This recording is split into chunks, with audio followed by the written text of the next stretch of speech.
Hi everyone, glad to see you again. Welcome back to Pacific Front channel. This month is almost over, and as usual, it's time for us to look back at what happened in the Indo-Pacific region in September 2022.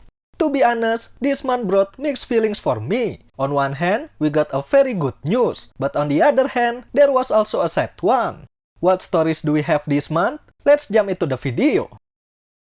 Let's start with some good news from Indonesia. 7 months after the signing ceremony between Indonesia and France, a contract for 6 Rafale orders is now in effect. The news came to the surface after French media La Tribune reported it, saying that a part of the Rafale orders signed in Indonesia is in effect.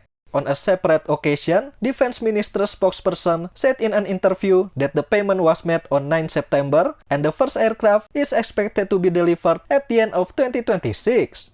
As a reminder, on 10 February 2022, Indonesian Defense Minister and former French Minister of Armed Forces Florence Parly signed an agreement in the defense sector between both countries. And one of them was a purchase of 6 Rafale for the first order from a total of 42 aircraft, including the missiles, training, logistic support, and simulators. Some of you might be wondering why it takes so long to make the contract effective. Although we didn't know the full pictures of what's going on behind the closed door, we can guess some of it. The first thing that should be sorted out beforehand is to find the source of funding. As we all know, Indonesia's defense procurement mostly depends on loans, and choosing a bank to request a loan with the smallest interest and the administrative procedures required to process it takes some time, because at the end of the day, it's the taxpayer who's gonna pay for all of it. The second reason is because there are a lot of technical things that should be agreed and approved after the signing ceremony. Things like transfer of technology, transfer of knowledge, what kind of offset that Indonesia will get, all sort of things. We still don't know the details about this at the moment, but I'm sure we will hear it in the coming months or years. I personally thought the effective contract wouldn't happen until 2023, so I appreciate the MOD's effort to make it effective as fast as possible. While the Rafale procurement program is moving forward, sadly Indonesia's combat UAV doesn't. The Elang Hitam or Black Eagle medium altitude long endurance UAV won't be developed further as a military platform, and the resources will be diverted into civilian purposes only, effectively suspend Indonesia's ambition of a homegrown strike-capable MALE UAV, which has been listed as one of Indonesia's strategic projects since 2016. The move was confirmed by Jens from the chairman of Indonesia's National Research and Innovation Agency or BRIN.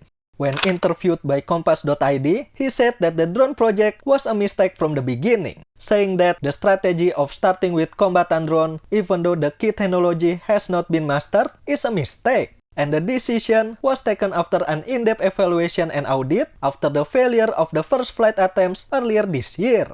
He also claims that by diverting its purpose to civilian use, the drone will have a more promising market, like for terrain and bushfire monitoring, land mapping, weather forecasting, and so on.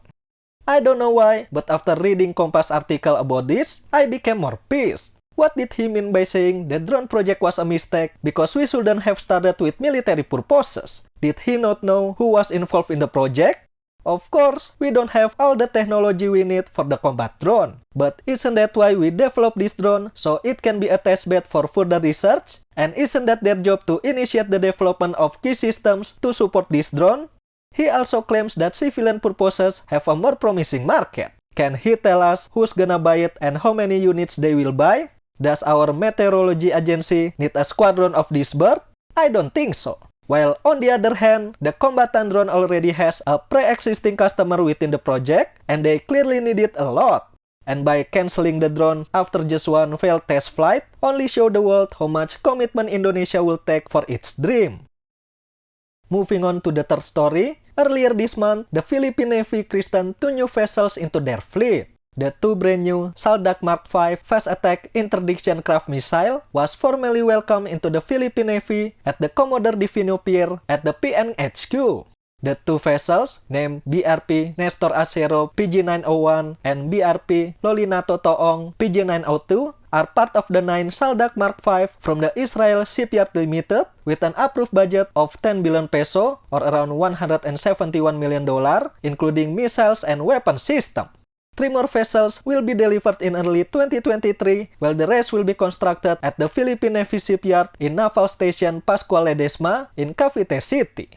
These 32-meter high-speed vessels are equipped with a quick intercept ability, remote stabilized weapons, and short-range missiles, which are capable of delivering precision strikes against larger hostiles and high-value targets on land or sea.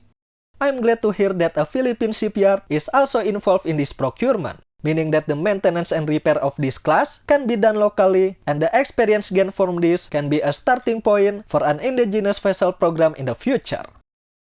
Speaking of defense procurement, recently, Malaysia is also reported to have chosen their self-propelled howitzer system. According to the Institute for Central Europe, Malaysia is negotiating the acquisition of 16 to 19 EVA Wild HPH from a Slovakian company, Constructa Defense. According to them, the final specifics of the Malaysian purchase have yet to be finalized, and further details regarding production and potential licensing have not been revealed. EVA is a 155mm HPH mounted on a 6x6 Tatra truck chassis. The operation of the gun system can be fully controlled from the inside of the crew cabin and have a fully automatic loading system with 12 projectiles and propellants ready to fire, with another 12 carried on the truck chassis. However, I'm not sure if this system is already in use with the Slovakian army or hasn't, because the information regarding this system is limited. Nevertheless, I'm sure this system will enhance the Royal Malaysian Army capability to defend their territory. We're gonna end today's video with a story from Australia. On 12 September, the Royal Australian Navy commenced its biennial multilateral maritime exercise named Kakadu-22. And this year's exercise is said to be the biggest iteration yet, involving 19 vessels, 34 aircraft, and more than 3,000 personnel from 25 countries. The Indonesian Navy itself is sending its most advanced warship, KRI RI Marta Dinata 331. The exercise provides an opportunity for regional partners to undertake multinational maritime activities, ranging from constabulary operation to high-end maritime warfare in a combined environment. In the opening days of the sea phase, ships undertook gunfire exercise or GUNEX and had to defend themselves against simulated attacks by fighter jets, guided missiles, and submarines. The latter half of the 9-day sea phase consists of 2 task groups against each other in a tactical warfare scenario to test the full capabilities of each ship and crew.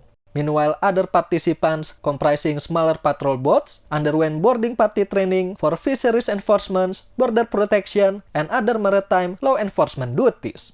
Exercise Kakadu-22 ends on 24 September. That's it for today. 5 stories in the Indo-Pacific region in September 2022. What do you think about these stories? Let me know in the comment section below. Thank you for watching everyone, and I will see you in the next one.